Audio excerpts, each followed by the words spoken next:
Hi, everyone. I'm Liz Siegert. I'm the Health Beat Leader on Aging for AHCJ. This webinar is one in a series of topic-specific training opportunities to brief health journalists on the latest information in a particular health area, and to give you story ideas or story resources you can use in your work. Today's topic is how old is too old? It depends on whom you ask. Given the recent nonstop coverage of the age issue for President Biden, along with serious health events experienced by Senators Mitch McConnell and Diane Feinstein, the question of whether there should be age limits for leaders or candidates has been discussed almost daily in the national and local media, among pundits and among voters. But is age really the key issue here? Or is it health and ability for someone to perform their duties? Much of this coverage has also defaulted to ageist stereotypes and bias. So how, as journalists, can we cover legitimate issues and concerns responsibly while making nuanced distinctions about capability and avoid lumping all older people together in one incapable bundle? We have just the people here today who can help answer these questions. Joining us are S.J. Olshansky, a leading longevity researcher at the University of Illinois at Chicago, Research Associate at the Center on Aging at the University of Chicago, and Chief Scientist at Lapetus Solutions. He also serves on the board of the American Federation of Aging. And joining us soon will be Joanne Kennan, many of you whom already know her. Joanne is a Commonwealth Fund journalist in residence at Johns Hopkins Bloomberg School of Public Health, contributing editor to Politico magazine, Politico Nightly, and a regular panelist on the KFF Health News What the Health podcast. Our guests will present and then answer your questions. You can ask any questions at any time by typing them into the Q&A space. Please use the Q&A box and not the chat, and I will direct them to our guests. We'll go ahead and get started with Jay. So what is it about Biden and Trump? Well, let me start out just by way of background. So I'm a scientist in the field of aging. I've been studying this field for almost 40 years now. My expertise is aging and longevity, how long we're capable of living. Back in 2011, I was watching a TV show that had President Obama on it, celebrating his 50th birthday. And I remember some physician was commenting that he's, aged very rapidly, and that we all know that presidents age much more rapidly. And I said, well, I'm a researcher in the field, and I never heard that. So I went and evaluated the longevity of all the U.S. presidents, determined that, in fact, they do live longer than average, significantly longer. It has to do with the social determinants of health. It tells you that there are subgroups of the population that are doing better than others. And it shouldn't be a surprise to any of the health reporters. Non-smokers do better than smokers. People that are wealthy and more highly educated do better than those who have the opposite traits. And so naturally, of course, this has come up in the world of politics, and it's been ongoing for a while. And ever since I published that article in 2011, I get contacted by the media every 4 years about whether or not the president or the presidential candidates are too old to be president.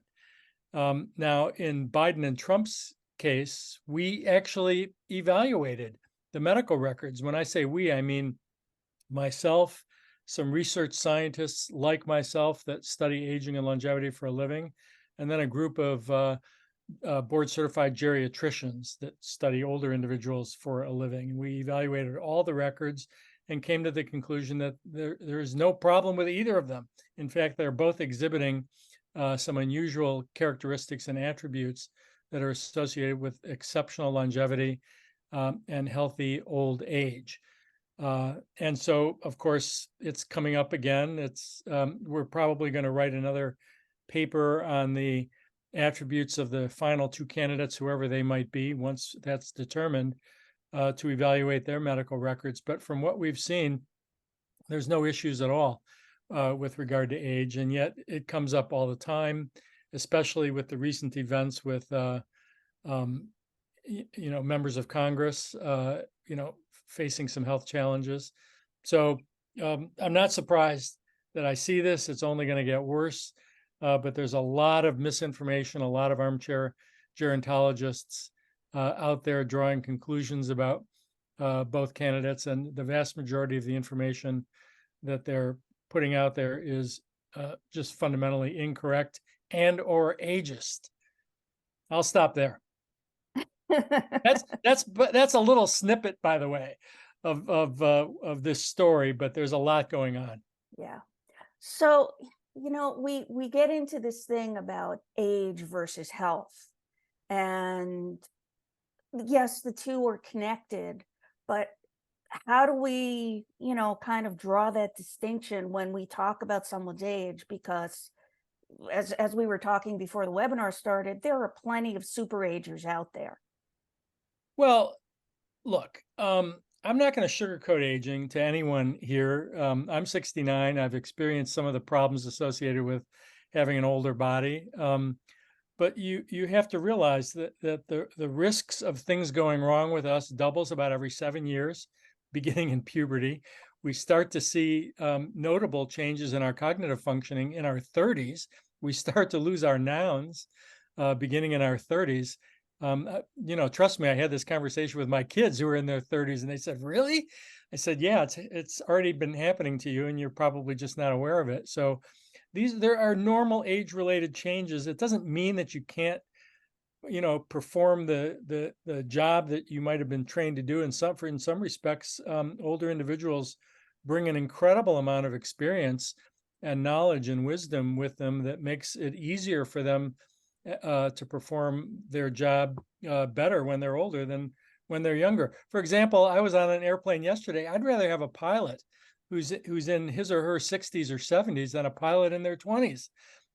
Somebody who's had decades and decades of experience. And then there's a great deal of variability that exists. So anyone who's gone to their high school reunion, that some people age rapidly, some people age more slowly.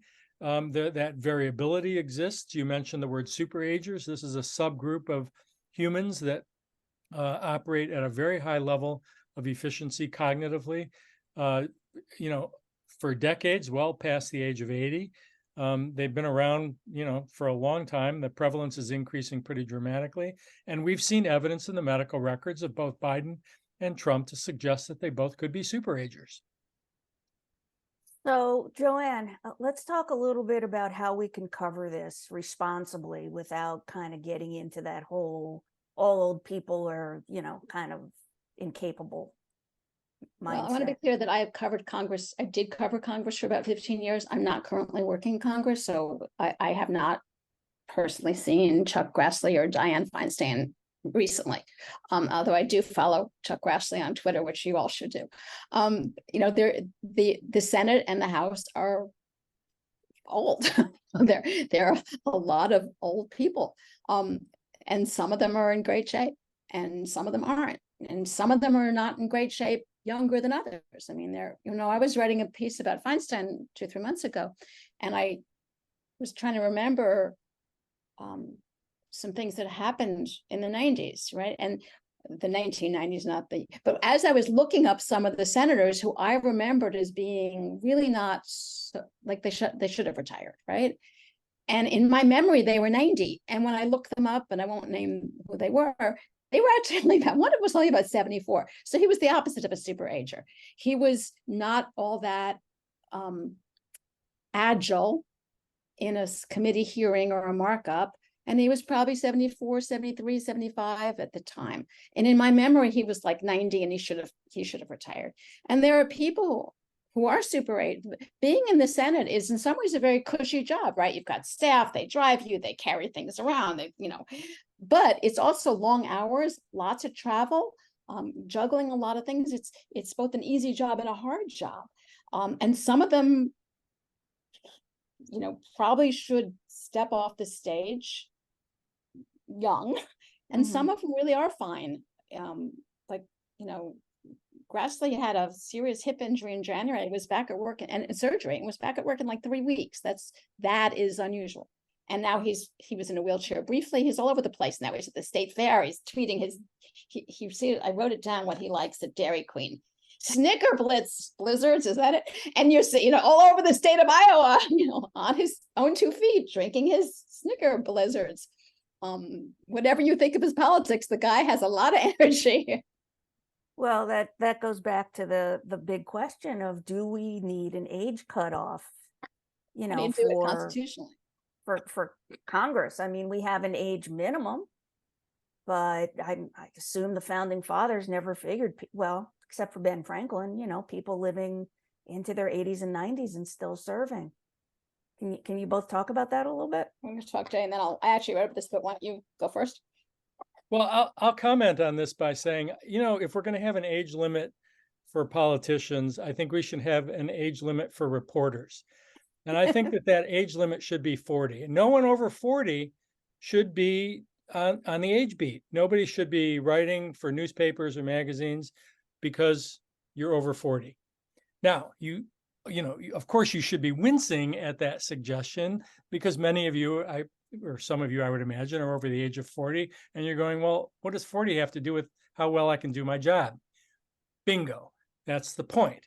The point is that an arbitrary number, whatever that is, and I heard Nikki Haley say something like 75 should be the limit. It's like, where does that come from? You cannot have, there is no scientific or medical basis for picking a number as beyond which you can't be a politician. And the moment you do that, you have crossed an ageist line where you've made a decision about somebody just based on the number of times they've gone around the sun. And it's imagine saying that Mick Jagger can't perform because he's 80, right? Just because he's 80. Just the thought of saying something like that is just incredibly offensive. So and you can't make decisions about an entire group of people based on an observation of a subgroup of that population that may not be doing so well.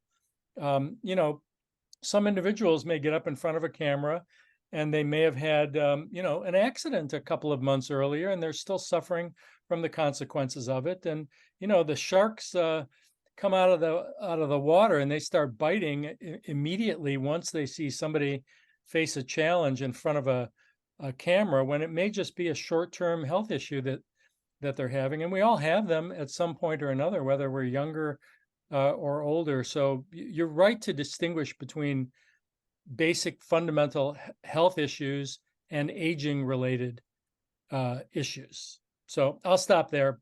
There's a lot to talk about.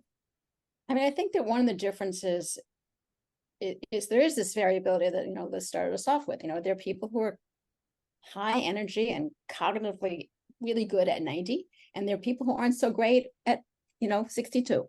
So, and I'm just pulling numbers out. I don't want to imply any kind of cutoffs, just like we were talking about, but there's a range of how we age. And there's also short-term incapacity, where you might not be able to do your job after an illness or injury, but you either through rehab or just healing, whatever, you're able to do it again. There's legal issues in terms of how do we do an age limit, and it would require a constitutional amendment. It's just not going to happen. The Senate cannot de facto cannot expel a member who can no longer do their job. You need a 2/3 majority. It has not been used since the Civil War. It was used for, you think if you actually are a U.S. senator and you're on the side of the Confederates, you should gracefully resign from the Senate, but some of them didn't, so they kicked them out. Other than these Civil War Confederate states who wanted to still be able to be called senator, they've only kicked one person out. It was in something like 1797, and it was this very complicated treason land fraud deal. I couldn't even explain it if I tried. So that's not an option. Kicking somebody out because they can't do their job is a de facto not option.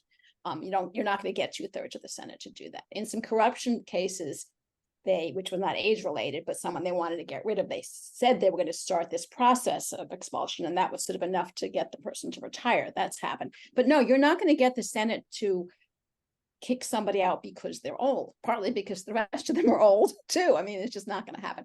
And there are constitutional issues. If we've always had older people in the Senate, and old in 1796 was probably 65.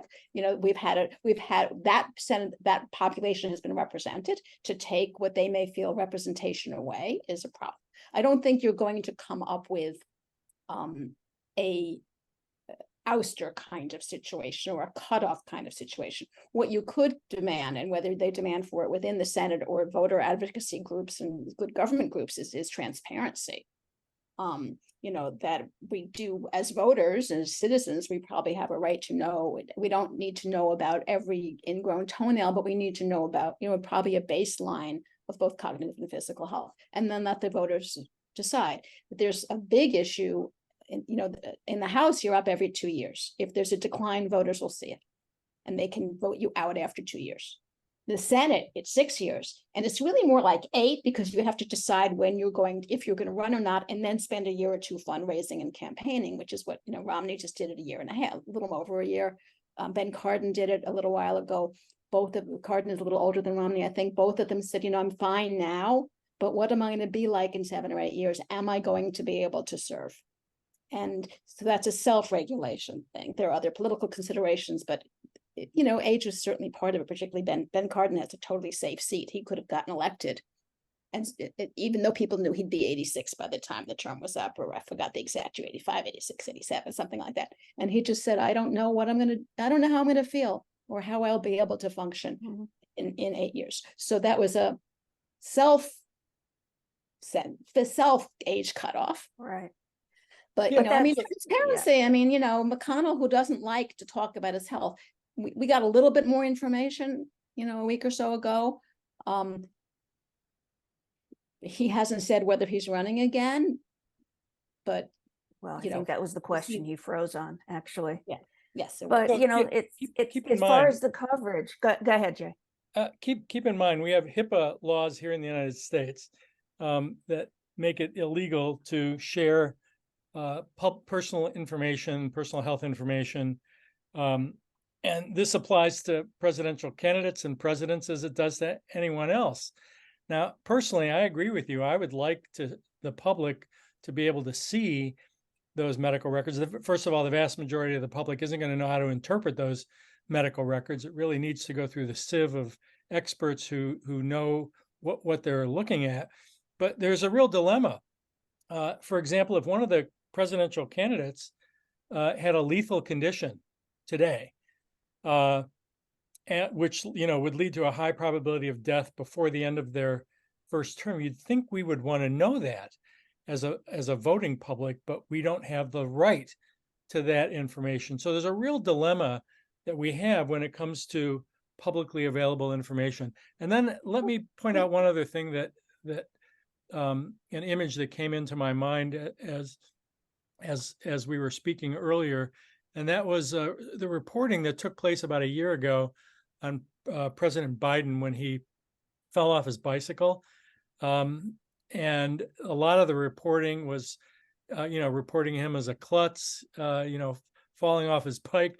For those of us that study aging for a living, we were looking at the exact opposite. The flip. Got back on the bike. He was on his bike in his late 70s. You have to realize this is extraordinarily unusual. And it's one of the characteristics of being a superager, that kind of physical activity. So, the armchair gerontologists come out in force and draw all kinds of conclusions based on what they see, not based on science, not based on medicine, not based on a thorough understanding of what happens to us as we grow older and what the factors are that influence survival. And so it is, as you said, it is important to recognize the great variability that exists, and you can't create a prejudicial decision on everyone based on the observation that the risks of things going wrong rise as we grow older, when it doesn't happen equally to everyone. You can't really have an age cutoff. It is, it's like somebody scraping their fingers on a blackboard when I hear somebody saying, yeah, the age limit has to be 75 and they have to go through some sort of cognitive testing only for people over 75. I'm thinking, oh my goodness, if you're running for president, you have to have your head examined to begin with at any age. So it's a real dilemma that we're facing, and some of it has to do with basic public health. Some of it has to do with biased reporting. And we just need to be cognizant of that. And again, we have to recognize that there are risks that are associated with growing older. There's no ambiguity about that, but it doesn't happen to everyone the same way. I mean, transparency doesn't have to be a violation of HIPAA. I mean, you can just say that there are groups that can encourage, the Senate can encourage, there are all sorts of places that can encourage voluntary disclosure.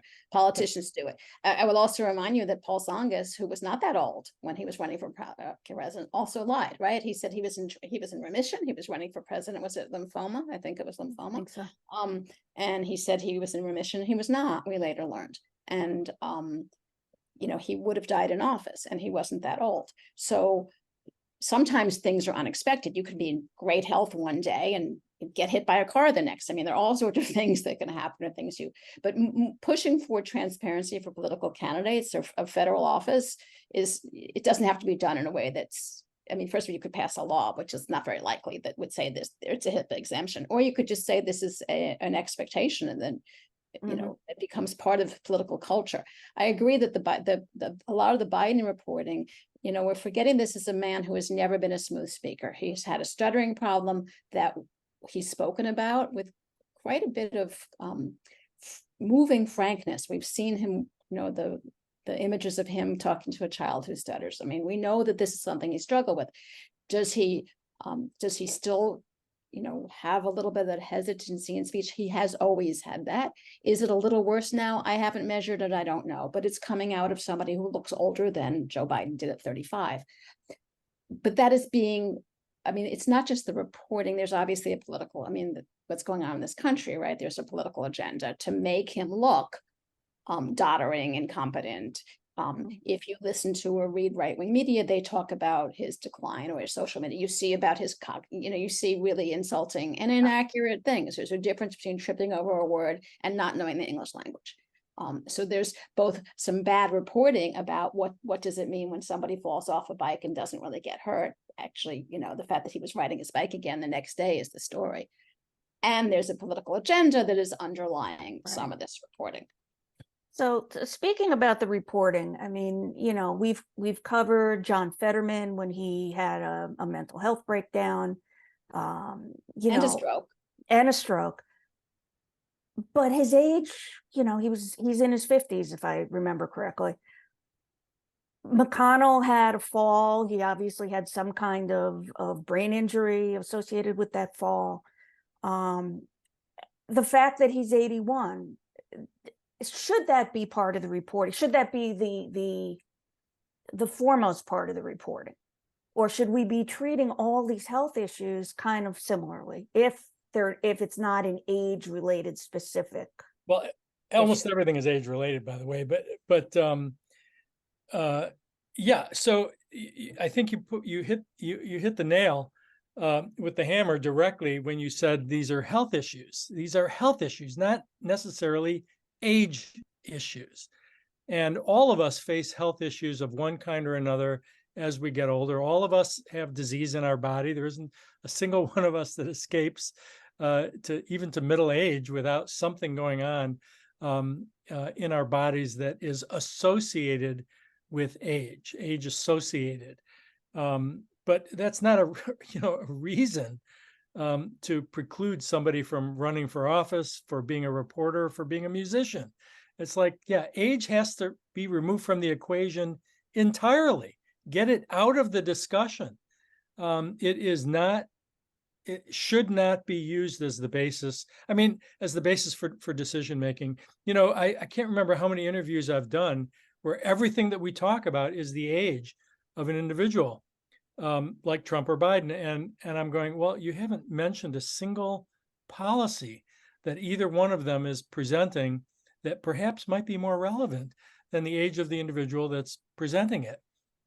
So yeah, personally, I don't actually care about any of these age issues. I don't like seeing them covered. I understand why they're covered, and you can't deny the fact that these risks go up. I will point out one interesting phenomenon, by the way, with regard to both Biden and Trump. If you notice, if you just watch video of both of them, you probably would come to the conclusion that Biden looks more frail than Trump. And one of the reasons is because he is slimmer, which, by the way, is healthier, although not entirely. There are some benefits associated with carrying excess weight when you get older. He also has an altered gait.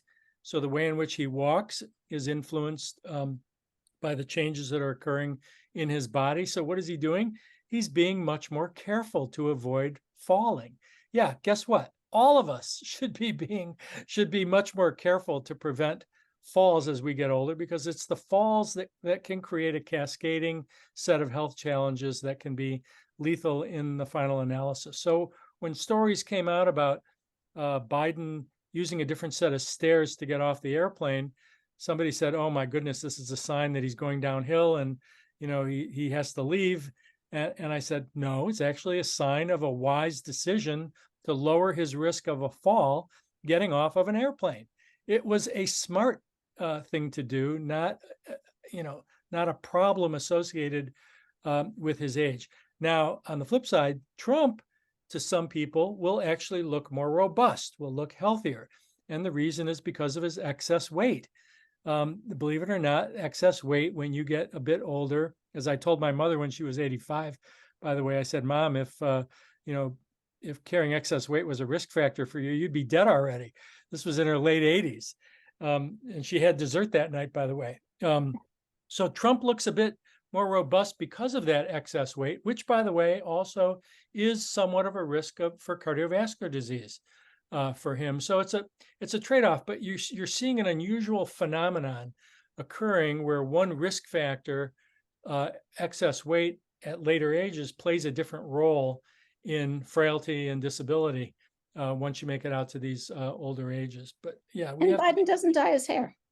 Yeah. I mean, it's white, gray. But I'm all for that.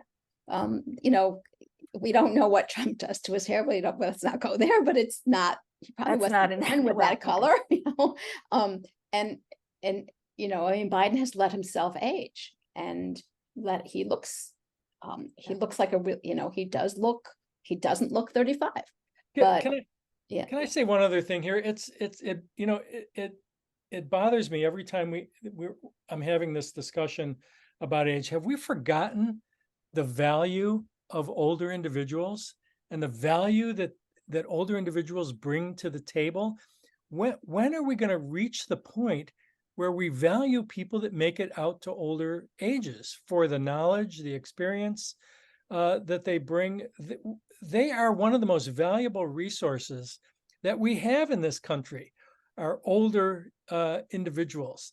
I know that some people will say, "Oh yeah, but they're a drain on the economy." And yeah, guess what? That's not true. Not only are they not a drain on the economy, older individuals possess the vast majority of the wealth in the country. It tends to be concentrated in older individuals, and they spend that wealth, or some of them transfer it to younger generations. I'm part of the MacArthur Research Network on Aging Society, and our whole network is devoted to helping the world appreciate the value of individuals making it out to older ages. And I think once we understand that, we won't be considering the thought of stopping people from doing a job because they're older is just offensive. It's the exact opposite of what we should be doing.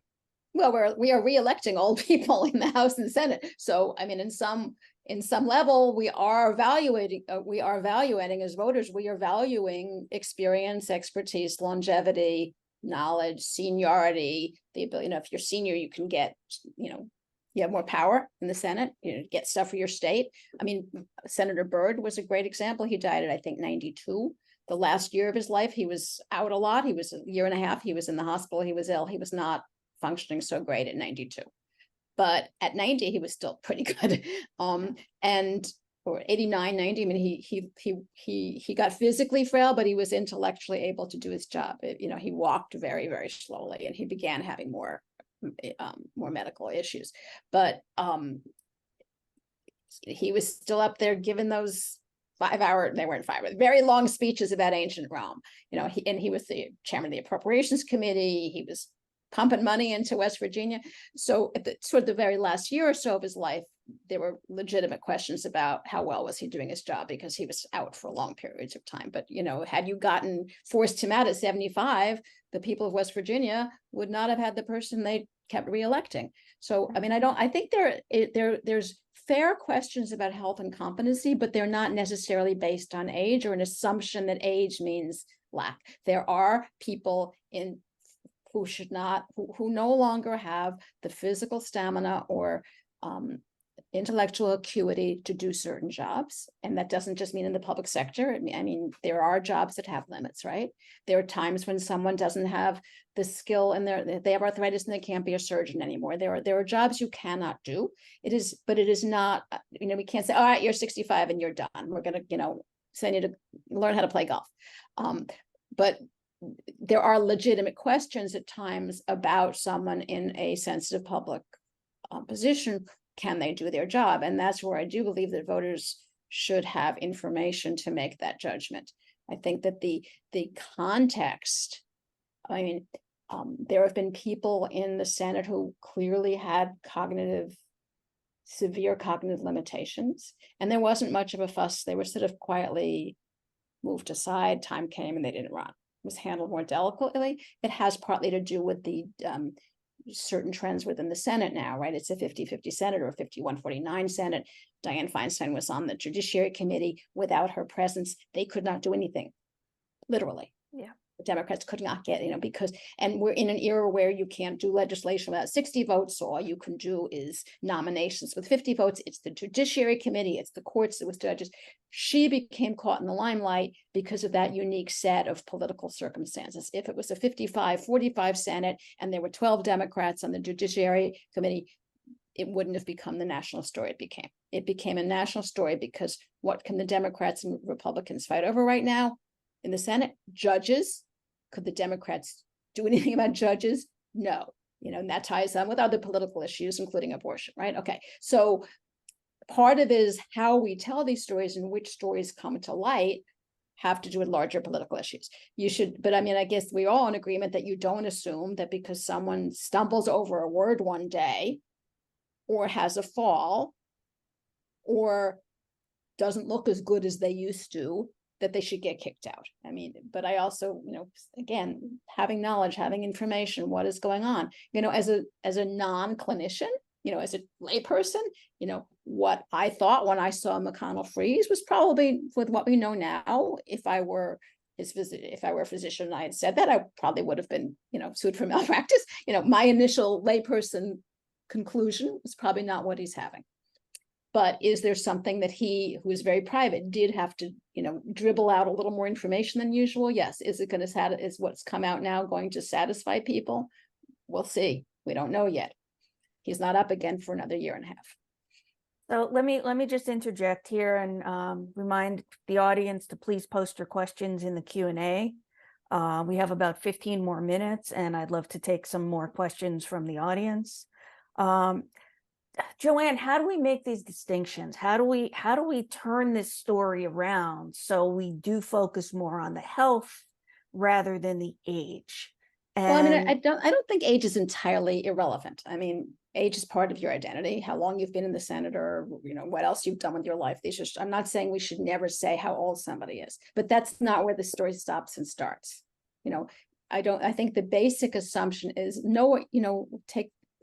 health reporters who cover this all the time, we don't mess it up quite as much.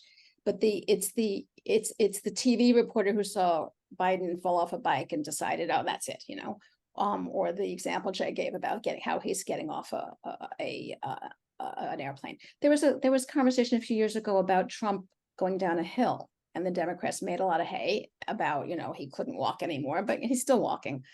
So I think it's context and taking, if you're a health reporter in a newsroom and a political reporter is making oversimplifications or drawing the wrong conclusions, it can be awkward to deal with that. But, find an editor that you can talk to and try to put in context, or offer to write a health story. If there's been a story about falling off his bike, then the next day you do a story about how many 78-year-olds even ride bikes and what does it mean? There are ways that you can, if you've seen a story written in the heat of the moment that's not great, I think you as a health reporter can come in and try to write, sometimes it takes a day or two to get in touch with experts and think things through and provide more context. That's one sort of remedy when the initial reporting is sometimes not great, not only about aging, but about lots of things. People are under pressure. You're thrown into a situation where you as a reporter don't necessarily have a lot of expertise. We can't all be, if you made me write about, nuclear physics, I wouldn't do a very good job. Aging I can handle. So, have a little bit of, try to tactfully and collaboratively extend a hand to a reporter who may not be getting the aging thing right, without being confrontational. I'm like, when I was still editing, if I had seen a story that I didn't like written by another team, I would have assigned a story to the health team to say, let's take a look at this. This is not, let's put this in context.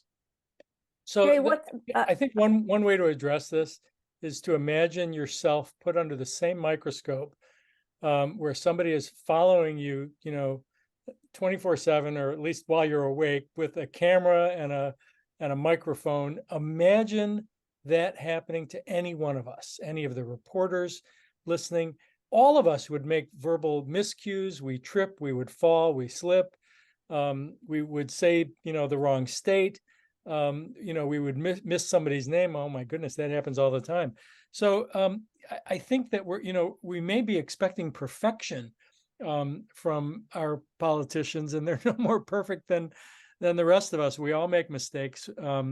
If you put that microscope on any of our lives, you're going to see the exact same thing, probably more so than you're seeing with some of the politicians. Remember, they're used to being in front of cameras and microphones.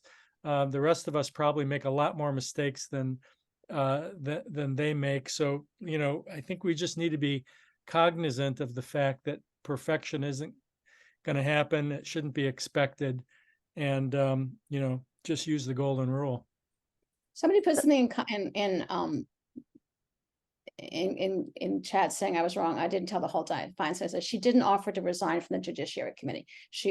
The leadership tried to get a temporary replacement, not a permanent replacement. When I was writing this story and reporting it out then, that was the status then. And McConnell said no, that there's no precedent for doing this. The Democrats were not happy. The Democrats are now on, nobody's sure if somebody the tradition is if someone retires or dies or leaves the Senate for some reason, that and a replacement senator is either elected or appointed, they would be put on a committee. That's how things have worked for 200 years. The Democrats are not so sure what would happen if somebody left a key committee. Anybody who got sick and had to leave, how that would be handled. So there's a lot of distrust about that right now. But at that particular time, she was offering to step aside temporarily. Let me give one interesting statistic, by the way. Sure. I apologize for interrupting, but yeah, my mind is flowing on this topic. It's such a good one. So if you take the average 50-year-old in the United States, if you hire a 50-year-old to be president, there's about a 2% chance that they'll die while in office in those 4 years. If you hire an 80-year-old to be president, there's about roughly about a 20% to 25% probability that death will occur over the next 4 years. So if you've got Biden versus Trump, suddenly you've changed the dynamics of the vice president, whoever it is that's chosen to be vice president, because there's roughly a 20 to 25% chance that the vice president will take over in the next 4 years. That's the basic statistics that we see. Now, by the way, the reason why I waffle between 20 to 25%, I think 25% is for the average male that age. I think it's 20% for Biden and Trump. Their risks tend to be lower for a variety of reasons. But those are the basic statistics, and we are entering a very unusual time period where the choice of the vice president becomes highly relevant statistically. Absolutely. So another, I was on the Hill when Strom Thurmond was there, and there's no question that he was not, I don't know what the diagnosis was, but he had some form of dementia. There was no he didn't know where he was. His staff carried him around and told him what to do and whispered in his ear. And it went on for years. It wasn't weeks or months. It was years. I was once in an elevator with him and Denny Hastert, and Thurman said, "That's a nice pin, young man. What is it?" And Hastert said, "I'm the Speaker of the House." So maybe it was he was still a member of Congress about to become the Speaker of the House, but it was like he should have known who Denny Hastert was. And on one hand, you're thinking, he shouldn't be here. He's not doing his job. And yeah, he got reelected. So did the people of South Carolina not care that they liked his chief of staff enough, let him make the decisions? Was it a sentimental attachment? Did it not get reported? Because at that point, it was public. You could see people whispering in his ear. You could see him walking in the wrong direction. And it was years. You could not get a policy answer out of him if you tried to talk. You could ask him something, you would not get an answer. His staff would just walk him away, or he would answer something about the weather or something like that. I was never a South Carolina voter. Did they sentimental attachment? He'd been here for 50 years. Let's give him a few more. I don't know. But I think at that point, when it gets to that level of not knowing, he clearly couldn't do his job, it's fair to report that. And it did get reported. But I think if we just sort of make the assumption that everybody old can't do their job, that's where, Strom Thurmond did not have mild impairment. Strom Thurmond had pretty severe impairment. So let me just jump in here, because we've got about 3 or 4 minutes left. What and both of you we'll do a quick round here. How can reporters better educate themselves besides this webinar about making that distinction between things like age and health and age versus ability? Because to me, that's what it really comes down to. It's, are you able to do your job, as you say, Joanne? I mean, I look at some of the younger members in Congress that are coming up, and while physically they may be okay, I'm thinking of a few people in the House. You have to question their stability on the mental side, but that's not my decision to make. But how do you report on these issues kind of fairly accurately and try to eliminate that whole ageist trope thing?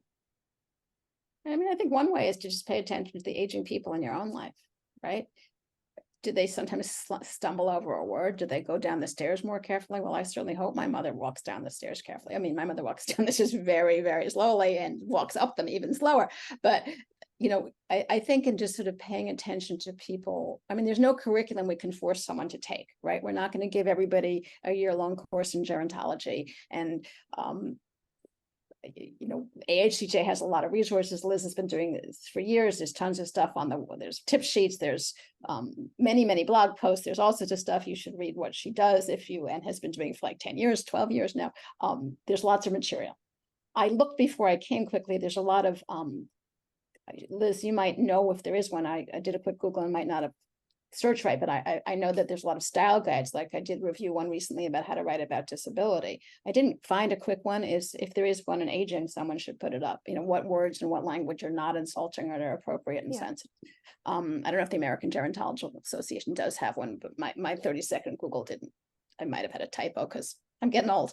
But I think just sort of really stopping and thinking, is this aging or is this health? And then also, is this normal aging?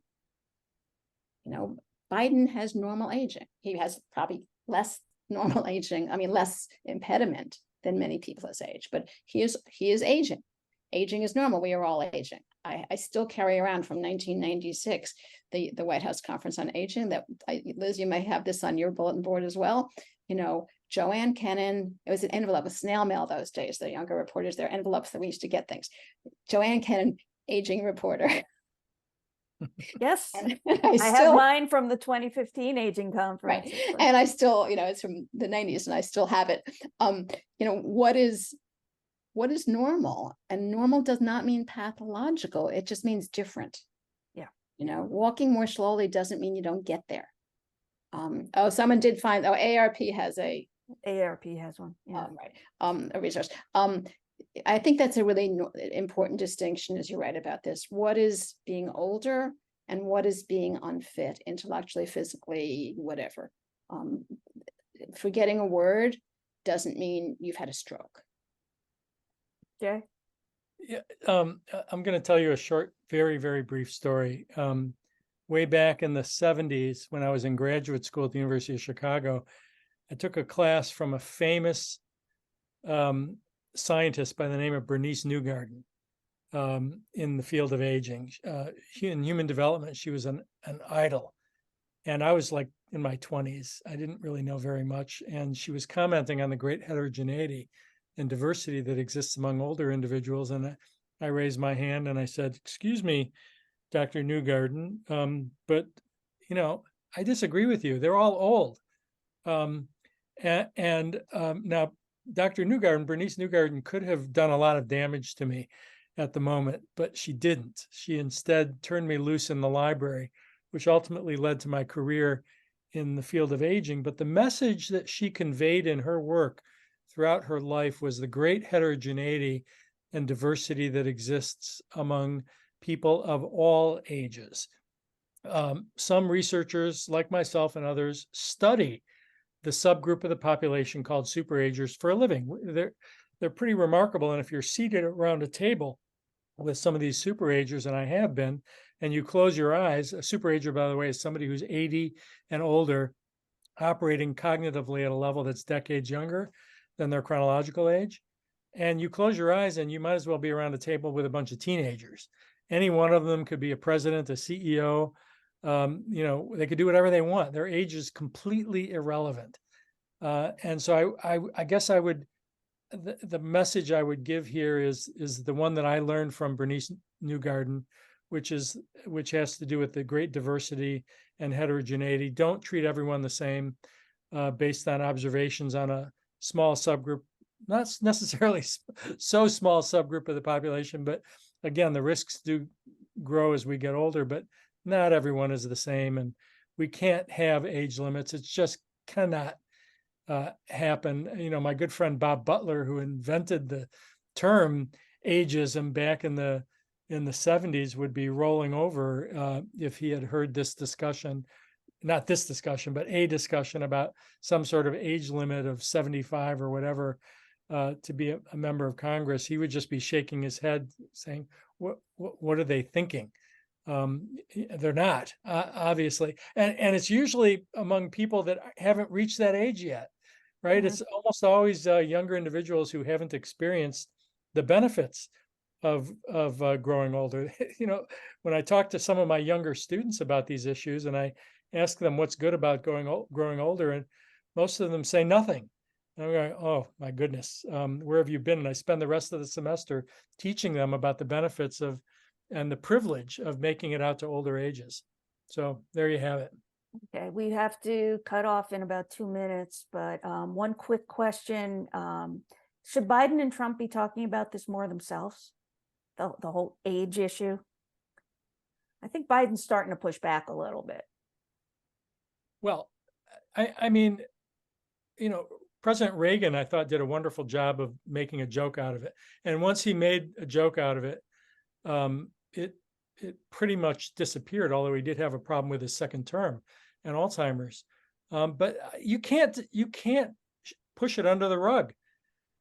They have to discuss it. There's no question that it's relevant, and it will really become an issue if you have one candidate that is decades older than the other. If they're both the same age, I don't know how relevant it will be.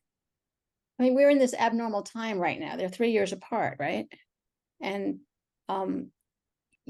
Trump and his followers are attacking Biden for being 80, but it's okay for Trump to be 77. And in a more normal political environment, this would play out differently, right? The one major TV network talks about his, Biden's senility, which is not a word we should be using, or his decline, his, impairment. I don't remember exactly which words, but they are covering it as though it's a fact that he is in serious cognitive decline. If he talks about it, I mean, we're just in such an abnormal dual reality